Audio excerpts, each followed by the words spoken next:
एक था रौनक, जैसा नाम वैसा रूप। अकल में भी उसका मुकाबला कोई नहीं कर सकता था।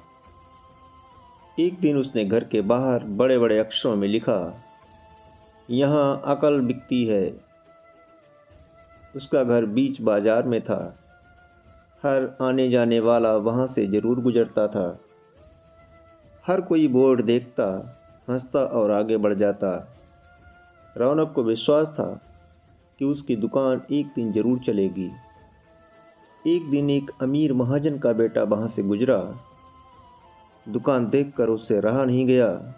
उसने अंदर जाकर रौनक से पूछा, यहाँ कैसी अकल मिलती है और उसकी कीमत क्या है? उसने कहा, ये इस बात पर निर्भर करता है कि तुम इस पर कितना पैसा खर्च कर सकते हो। पप्पू ने जेब से 1 रुपया निकाल कर पूछा, इस रुपए के बदले कौन सी अकल मिलेगी और कितनी?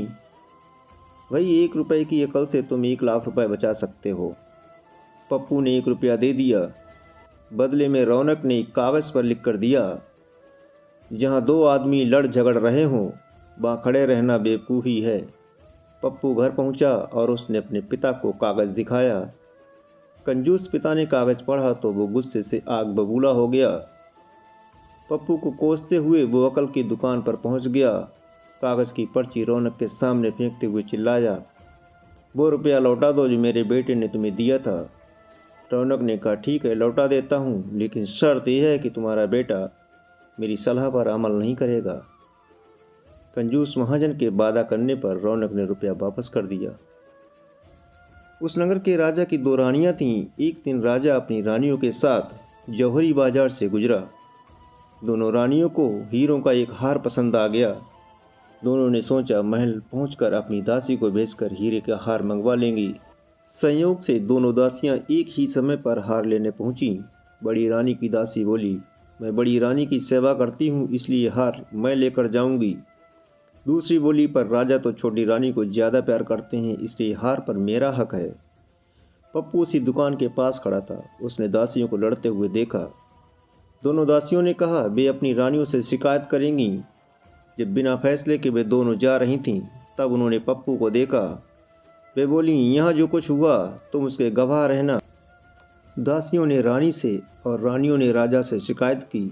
राजा ने दासियों की खबर ली। दासियों ने कहा, पप्पू से पूछ लो, वो वहीं पर मौजूद था।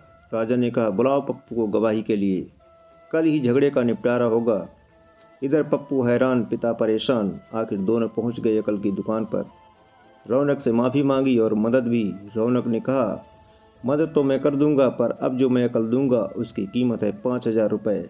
मरता क्या न करता, कंजूस पिता ने कुड़ते हुए दे दिए 5,000। रौनक ने अकल दी कि गवाही के समय पप्पू पागलपन का नाटक करे और दासियों के विरुद्ध कुछ न कहे। अगले दिन पप्पू दरबार में पहुंचकर पागलों जैसी हरकतें करने लगा।